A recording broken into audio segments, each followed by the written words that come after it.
Hello and welcome to this edition of the IFS Zooms In. I'm Paul Johnson, Director of the Institute for Fiscal Studies, and I'm joined today by my colleague Helen Miller and also by Helen Dickinson, who is Chief Executive of the British Retail Consortium. Today we're going to be talking about business rates, a pretty big tax actually, raises well over £20 billion a year. And we're going to be talking about business rates, particularly in the context of the high street. There's been an awful lot of coverage in recent months and indeed years about the role that business rates may or may not be playing in the demise of retail on the high street. So before we dive into that particular question, though, of business rates and the high street, Helen Miller, we're going to have to get our Helens right here.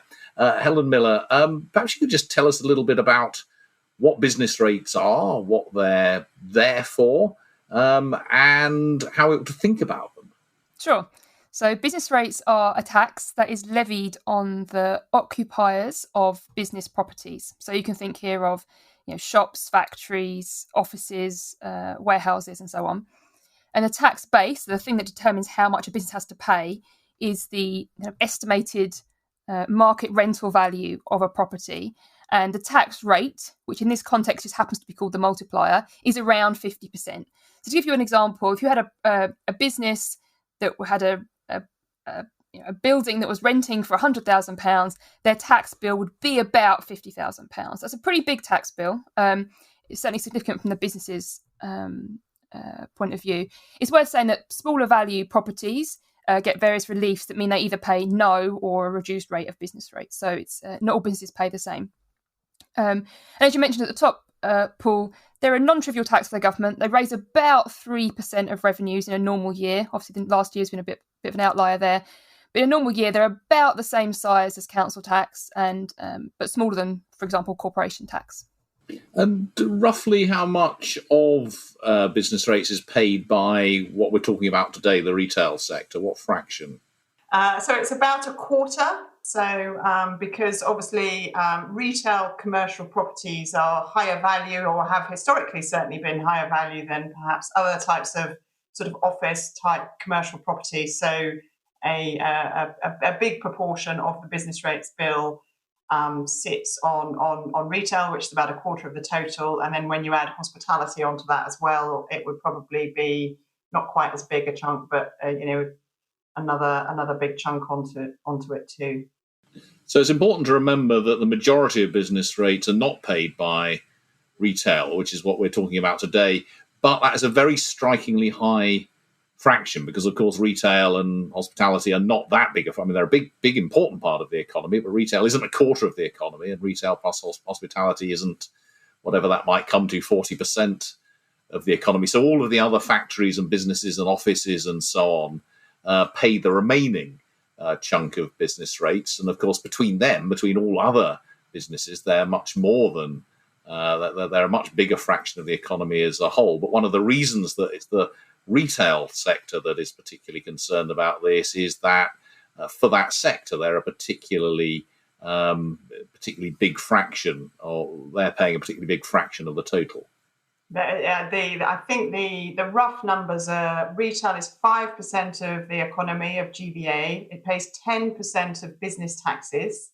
So there is already a mismatch. And within that 10% of business tax, a big chunk is business rates, because retail is because of the nature of retail, the fact that it's very people intensive and property intensive, or has historically been, and I'm sure we'll come on to that, is 25% of that business rates total within the 10%. So 5% of the economy, 10% of business tax, of which a big chunk is business rates. So how big a deal is that for retail business? I mean, it's a tax, but there are lots of other taxes. They have to pay employer national insurance contributions on their employees. They have to pay corporation tax, and as we've heard, they have to pay rent, and the rates are less than their rent. How big an issue is business rates for the retail sector? Big. It's probably, well, it's the biggest tax issue, and it is, in terms of the conversations that I have with retailers, people who are members of the BRC. This is one of their top three most important sort of policy-related areas.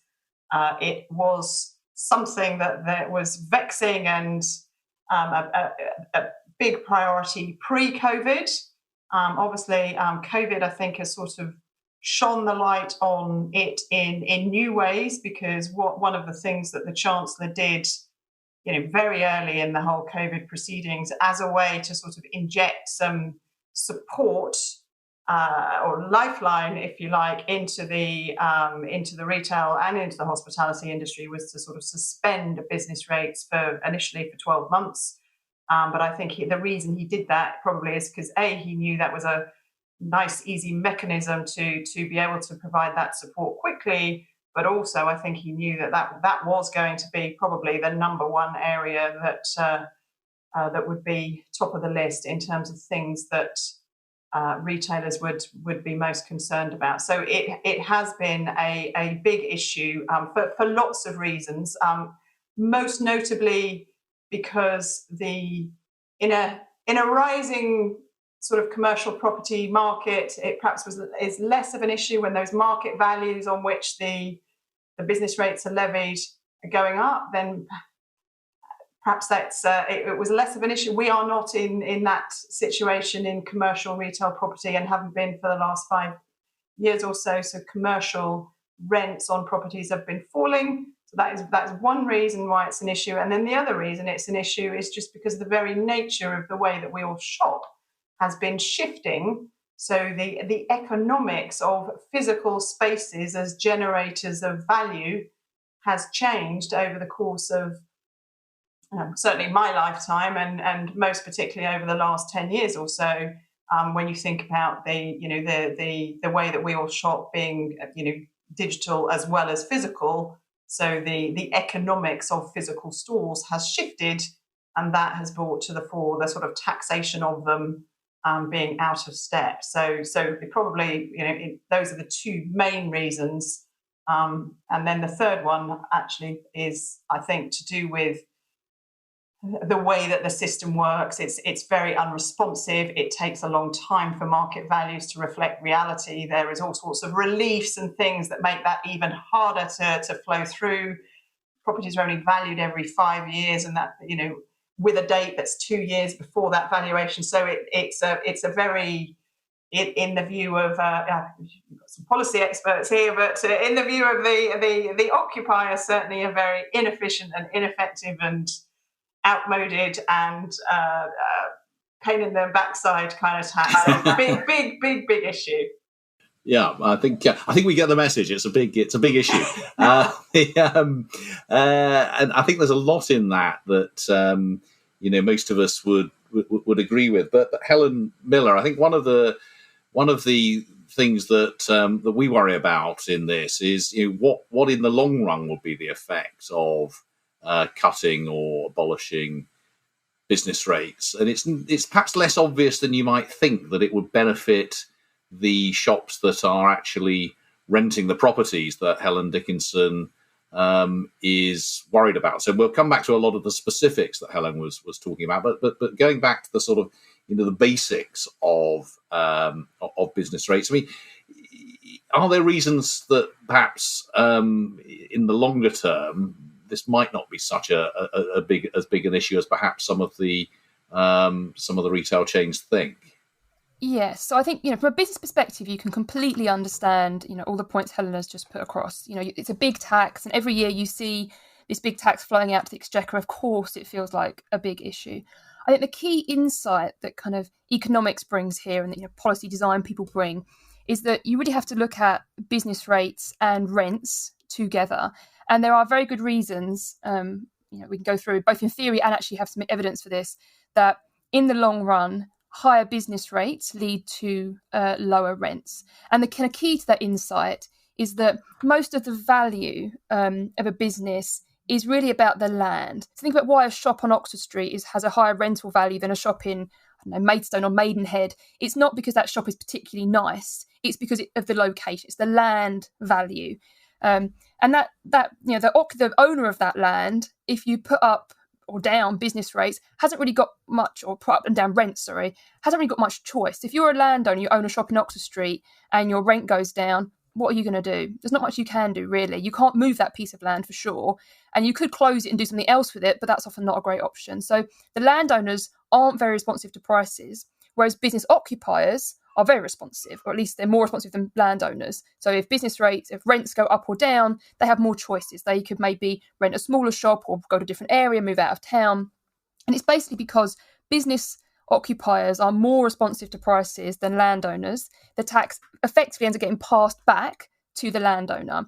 And that's the theory behind it. We also have some good evidence for it. So in general, it's hard to work out how much of the tax is paid by business occupiers and landowners.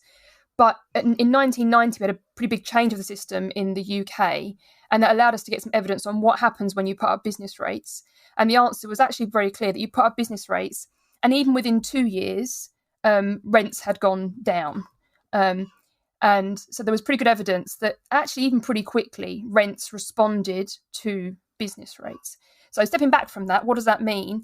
Well, it means that business rates, if they're predominantly paid, really they're burden on the landowner because of the supply and demand factors going on, then in the long run, business rates can't be what's killing the high street, because it's not really being paid properly by businesses. It's being passed back to landowners.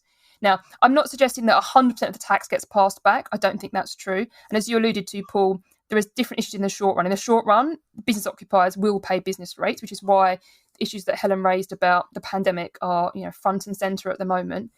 But I just think that long run position where it's landowners really who are paying business rates is really central to thinking about how, if you want to help businesses, basically cutting business rates isn't going to be a very good way to do it, because it'll just be a windfall giveaway to landowners. Can I come in, Paul? Please do. Yes, be really interested in your views on that. I hear very clearly, and Helen articulated it beautifully, and it's also an argument that the Treasury have put forward. I guess my having spent, I've been at BRC for 8 years. I've spent pretty much all of those 8 years talking about business rates, and the thing that I conceptually understand that everything that Helen said, but the thing that I cannot and have never been able to get my head around is that may be the case in the very long run if we had a perfectly functioning rental and business rates market, for in inverted commas, for want of a better description. So because we have a property market that historically has been based on long leases with upward only rent reviews, the rent side of that equation doesn't move up and down as it should, or in the way that the theory might suggest. And then on the business rate side, that doesn't do the same either, because the way that the business rate system works, is it's a pot of money, and the joy from the Treasury point of view, it's always the same size pot, whether the market as a whole has gone down or up. So they always generate the same amount of money, and it also takes.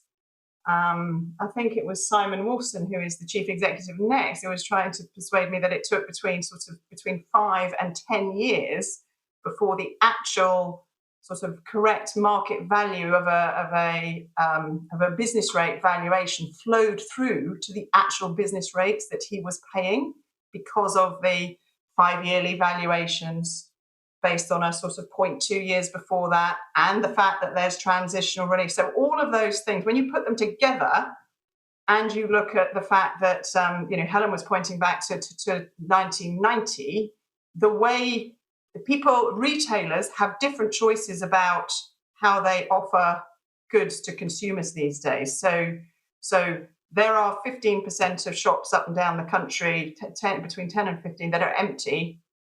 And if all of that was working well, then the business rates and the rent should sort each other out, and those properties should be taken up by a sort of willing buyer and a willing seller.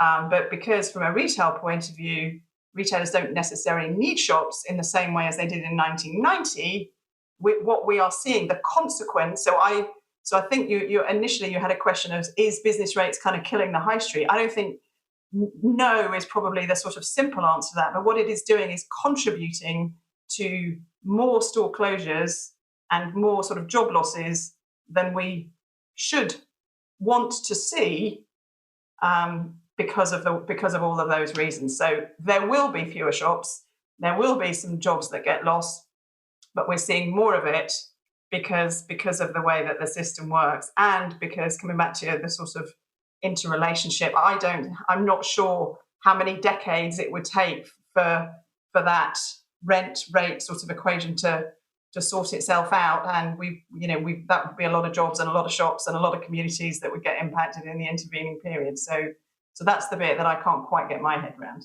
Well, let's take there's several points there. I think it's worth drawing them out. I mean, one I think important point is really getting at the key issue that Helen Miller was talking about, which is this pass through to landlords. And I think your concern is, yes, you accept that in principle, but in practice, it will take just an awfully long time, long enough to create a lot of the problems that you're talking about, because of the way that the sort of rental market for properties works. Even if you were to reduce business rates dramatically in the short run, it would take a long time before those rents would rise, or put it the other way around. If you increase business rates in the short run, you're not going to get a cut in rents anytime soon, and therefore it has that real effect. Helen Miller, how do you respond to that specifically? I mean, there are other issues there, but that specifically is the issue that your argument, as it were, works in principle, but not in practice. Well, I think there's a couple of things to say about that. I mean, one is that I think Helen and I actually agree on quite a lot of stuff here. I think that there obviously are problems in the rental market. It means rents don't adjust overnight. That's for sure true. And I think it's worth thinking about here that we've had business rates for a long time, and a lot of shops haven't changed dramatically in value. Some have, but a lot haven't. So a lot of the business rates that a shop pays kind of has been there for decades and will have already been passed backwards. So most of it has already sort of been baked into the rents from the past. Obviously, when you change business rates, that change can take time to work through to rents. And I completely agree that there's some weird asymmetry here because of the rental contracts often being upwards only. That means that it's harder to get cuts in rent if business rates pushed in that direction. I completely take that. Although, again, worth saying that if we're talking about trying to cut business rates, that would be pushing up on rents. That goes in the same direction as the rental contracts. And it's also worth saying that I think there'll be different effects for different businesses. Some businesses, I think, it'll be faster, and some it will take longer.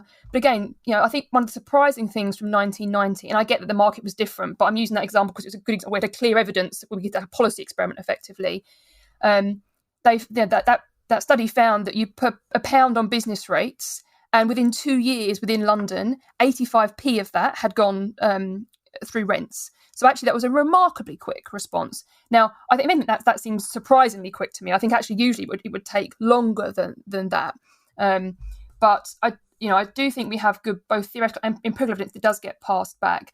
I think what a lot of this speaks to really is two things. One, you absolutely need to be careful in the short run about what you do. And in fact, one of the reasons that temporary business rates relief, like we've seen in COVID, work is because that relief is kept by the businesses themselves. So that's why it's not passed back. The second, I think, bigger picture thing is that, I agree that the business rates is basically a combination of the best kind of tax and the worst kind of tax. The bit that's on land values, economists really like, because you can tax land values without distorting behaviour. You tax landlords and they can't move their land to avoid the tax. That's an efficient tax.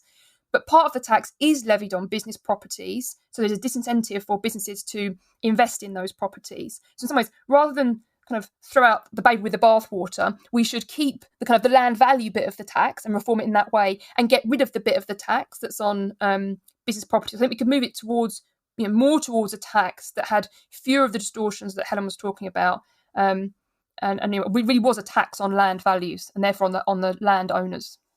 Well, let's get to that. We've now got an awful lot of things that we're talking about. But Helen Dickinson had a second set of issues, which was about the slowness of the fact that you only get revaluations for business rates once every 5 years, and often it takes a long time, even for the business rates to adjust, let alone rents. I presume that that's something that you would also agree with, that that's just a flaw with the way that business rates works. Yes, it's perhaps I was saying to listeners who haven't, who aren't steeped in this stuff, business rates is a bit of an unusual tax. Most tax bases like income, you get a new measure of income every year. With business rates, as Helen was saying, you get a valuation and that sticks for 5 years until the next valuation, and actually often a bit longer because of transitional reliefs, slows things down. And that means that bills can move quite out of line with rents in a way that I absolutely think is problematic. So ideally, if you're going to have this kind of tax, you want revaluations to be as frequent as possible. I mean, in an ideal world, you'd have them every year. And even if that's not administratively feasible, because you don't want to value every business, I think even there are things you could do. So at the moment, values between revaluations move in line with consumer prices, the measure of inflation. You could, for example, move them in line with a local index of property prices so that values more closely reflected local conditions. Now, that wouldn't solve all of the problems with business rates, but it would mean that for a business paying a bill, their actual bill will be more closely reflect the economic conditions they found themselves in. So you can limit some of those problems. And I saw Helen Dickinson giving that a double thumbs up. Absolutely. This point about how quickly the market is reflected, I think, is a really key one. So it's the regularity of valuations and the reliefs that sit around the system. So there is this thing called transitional relief, which basically says if your value has gone up, then we're going to cushion you over a period of time. I'm going to cushion that increase, which all sounds lovely if you're sitting on a property whose value's increased. And again, that's where the sort of retailers pain, some of it is coming from, is because they're sitting on where it's gone the other way. So what the government doesn't do is cushion what it does do is cushion the upside for those that have got a potentially increasing bill by slowing the benefit that is going to those that have got a decreasing bill. So if you're in a falling market, then you are a loser in that equation. And again, that's where, over the last 5 years or so, or probably longer, the commercial value of retail property has been falling, and none of that really has found its way into the bill that people are paying. And there are geographical implications of this as well, presumably. I mean, we've heard the government talk about levelling up, but we've got a system which, because it is so slow to respond effectively, will be overtaxing those high streets where things are going to pot, and undertaxing relatively those high streets that are getting better and better. Yeah, so the winner of that scenario, obviously COVID has probably made it even more complicated, but the winner of that scenario pre-COVID was, the office in London, and the loser in that scenario was the shop in Bolton. That's a really striking statement, which again I'm sure that Helen Miller would agree with. I mean, it feels like a small detail about the action of a particular tax system, but these things add up, and that is something which, and just to repeat what Helen Dickinson just said, the way that the current business rate system works, because it adjusts so slowly, certainly up till COVID, was effectively generous to office blocks in the City of London and mean to small shops or shops in Bolton because of the way that values have been moving and the business rates hadn't moved in line. So actually getting the detail of tax policy right is really, really important in all of this.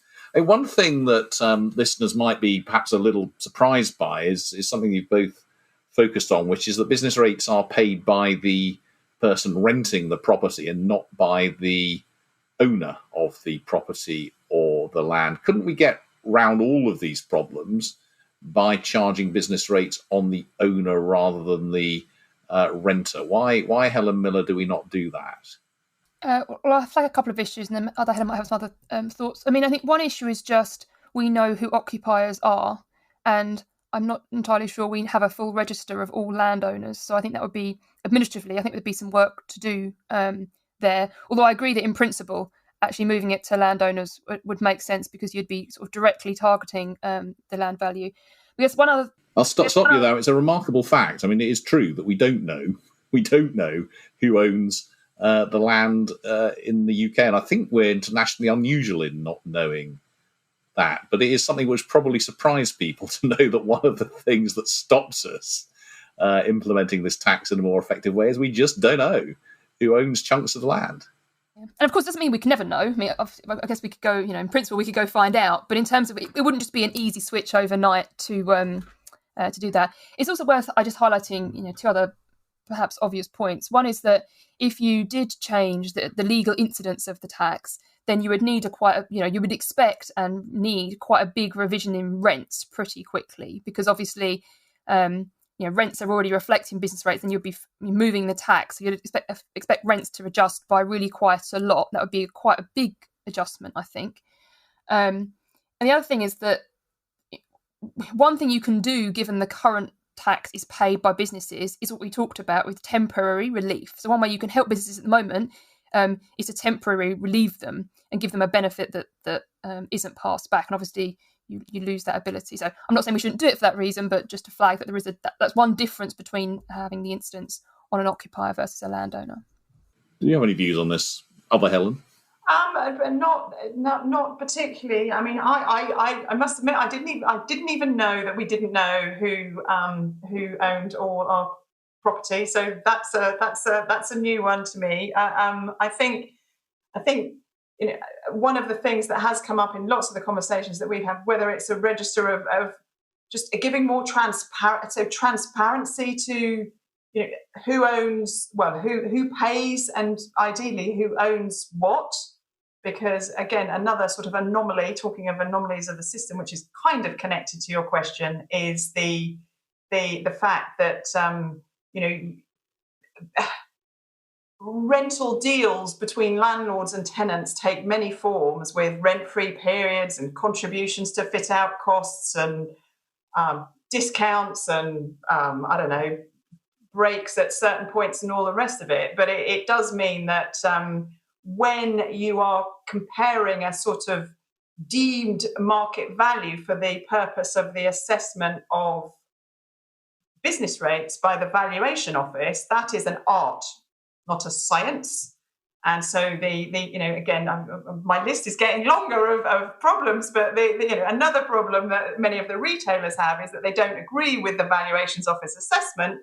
And part of the reason for that is because it's so opaque as to who owns and who pays what. So we have no transparency. So I suppose that's a sort of wider visibility point than your sort of who owns a property. But the whole issue of getting more sort of data into the market to enable the market to work more effectively, whether it is on land values or on rental values, surely has to be part of the answer to solving the Treasury question, which is the promised nirvana of what are they going to do with their review of business rates, because they said they're going to do something, and they have in their manifesto said they're going to reduce the burden.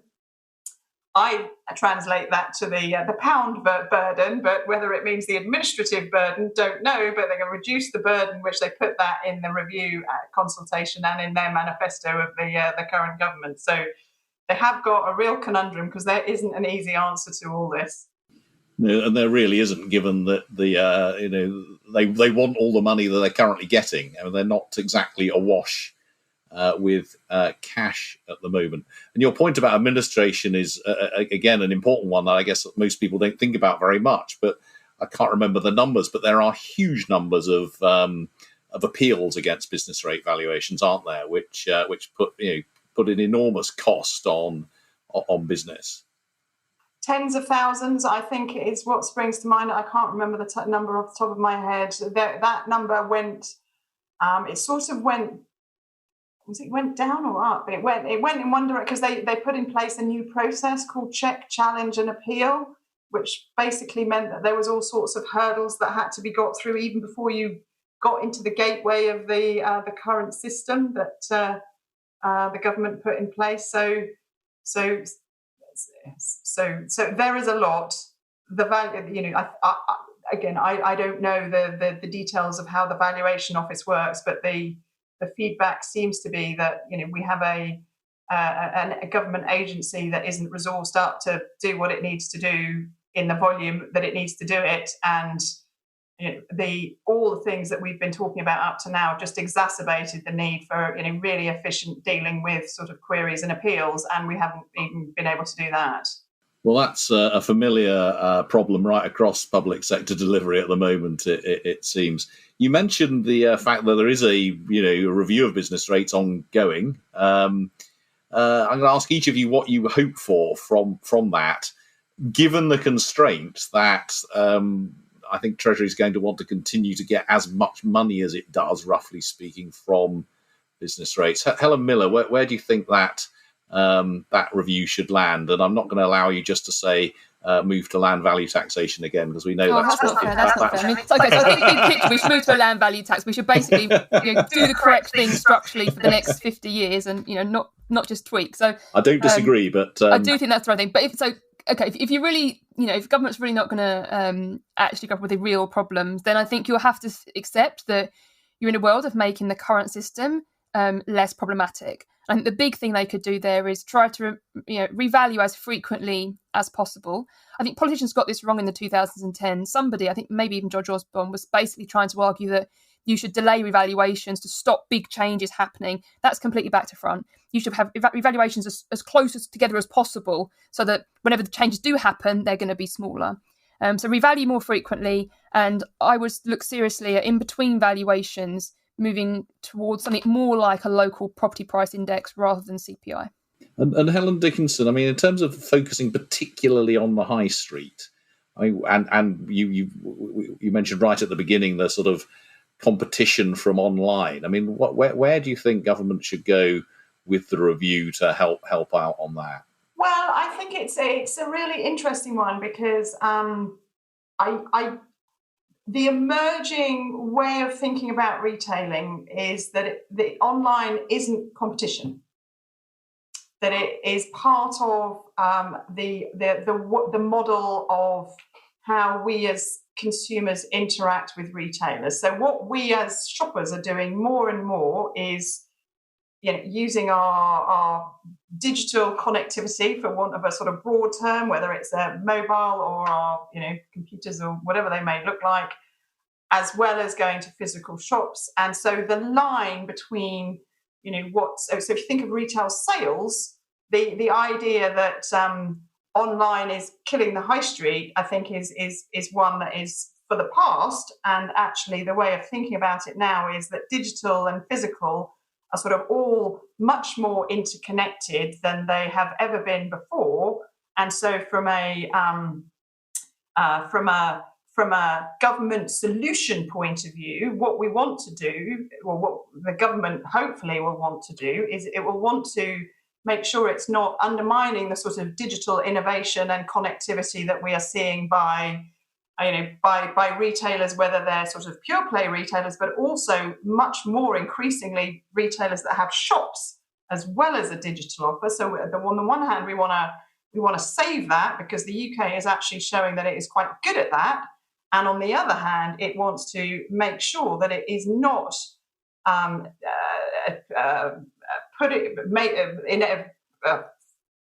accelerating the sort of extra job losses and store closures more than we would need to see. So I suppose the first point is kind of there will be fewer retail stores in the past, but we don't want to lose so many that our communities will be decimated and we all as sorts of members of the public will not like the consequences.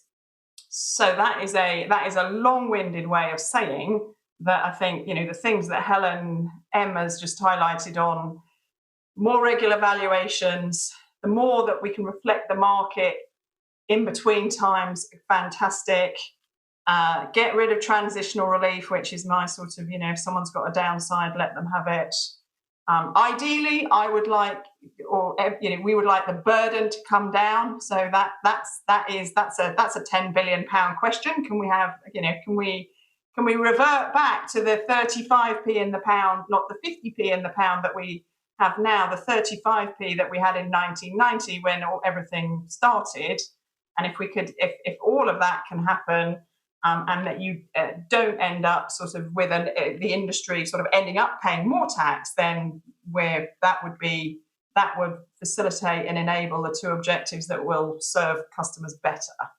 There's so much to talk about here. Can I ask a different sort of question? You referred to the problem of sort of the way in which the rental market works for commercial property, and in particular the upward-only rent reviews and so on. Is there sort of legal change that we should be looking for there, as well as, or even instead of, thinking about business rates? I mean, again, it is a very strange concept, this idea of upward-only rent reviews, and clearly creates stickiness that, as economists, I find very bizarre. Yeah, I mean, that's a great question that I'm not sure I know the answer to. I don't know if Helen has got a view, but I think technically, if you were the landlord and I was the tenant, we could sign whatever we like, right? So that it's not it's a sort of the way that it's the market that has sort of led us to this place where most of those rental contracts have that clause in them. So what we are seeing now, though, on the back of COVID, is that more and more landlords are recognizing that they want to keep some tenants in their properties, because the risk of people running out of money is probably greater now than it has ever been, and so they are more willing to perhaps move those standard 10 years ago, we used to have 25-year leases, upward-only rent review. That was what the market sort of dictates. That was what everybody sort of did. Whereas now we're moving much more towards shorter leases, more regular breaks, perhaps without that clause. But there is still sort of, where does the balance of power lie between the tenant and the landlord? And if the landlord's got all the power, he'll probably chuck the clause in. So it's a great question. I don't know if there is a policy answer. If we could find one that would make that rental market work better, I am all ears. So do let me know. Well, do you know that answer made me think about the Black Death? Yeah, one of the because one of the big economic consequences of the Black Death is that because it wiped out so many peasants effectively. The ones remaining gained an awful lot of power in the market, and it essentially undermined the feudal system. It may be that COVID will do the same for the property rental market, because there'll be fewer tenants willing to pay lots of money, and maybe the power moves from the landlord to the tenant. Now, there's a parallel I didn't think I'd be drawing in this in this podcast. I'm not sure who the retailers are in your Black Death scenario, but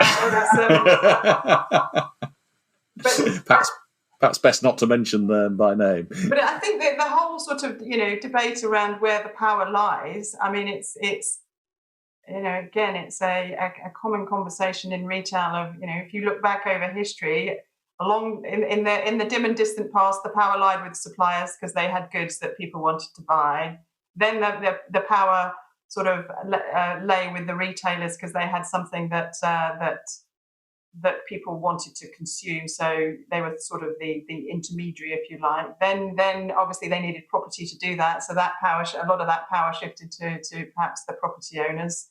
And where is it now? It's probably in our hands as consumers, because we have access to complete information through all this digital connectivity that we can compare prices, we can compare, not even within this country or within our local community, across markets, and therefore,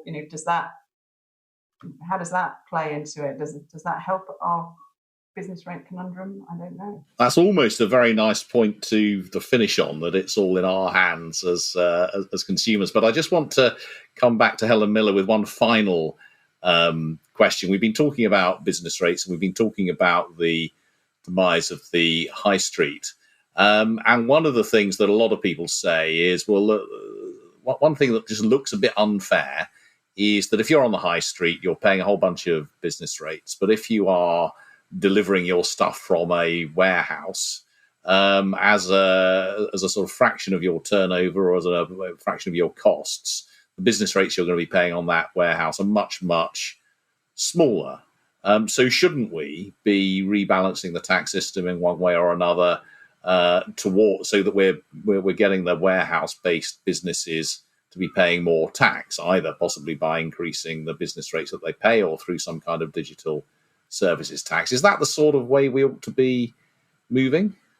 I think the short answer is no. I think there's two things to say there. I think one is, what Helen set out very clearly is that, this idea that there's just, there is online business and there's retail business and they're completely distinct, I think is not right. So often a lot of businesses have, warehouses, or they use warehouses and they use retail space. So it's not this sharp divide. But much more importantly, it goes back to what I was saying earlier. I do think that based on evidence and theory and real empirical evidence that a lot of business rates are not being paid by businesses themselves, but by landowners. So if you think that if what you did was, one way to level the playing field would be some online sales tax, as you've kind of alluded to. The other would be to just remove business rates altogether, so there was no concern there. I think if you remove business rates altogether, then you'd see rents go up. So the shops themselves would still see themselves paying a higher overall bill relative to warehouses because it costs more to rent a property in Oxford Street than it does to rent a warehouse in Wales, for example. But the current landowners will be sitting with this big windfall tax gain. Said differently, I think because business rates aren't really the thing that's driving the unlevel playing field, there's nothing for an online sales tax really to be offsetting. Now, the caveat there is, as I said, it's not purely a land value tax. It does have some discouragement. It is causing some problems. But I think the idea of keeping a tax that causes some problems and trying to offset it in some weird way with another tax on a different tax base that doesn't really properly capture the other side of the market is a very haphazard and complex way to go. I think it'd be much better if you go that complex, then really just fix business rates rather than trying to add this like sticking plaster to a problem that I think really wouldn't do a very good job of solving anything. Actually, I think it would really, you think of an online sales tax, I think, as adding a distortion to the market, not as taking one away or levelling one. Well, I think we are going to have to draw this to a conclusion. Who'd have thought that we could keep going on business rates for as long as we have and still have 100 questions to discuss that we don't have time for? Thank you both to Helen Miller, my colleague, and to Helen Dickinson, Chief Executive of the British Retail Consortium, for a fantastically interesting conversation. That is all we have time for this week. If you enjoyed the podcast, do subscribe and rate us. For all our latest work, please visit www.ifs.org.uk, where you'll find an enormous amount of research on business rates, other taxes, and a great deal else besides. And to further support our work, do consider becoming a supporter of the IFS for just £5 a month. You can find a link with further information in the episode description. Thank you for listening, and stay well.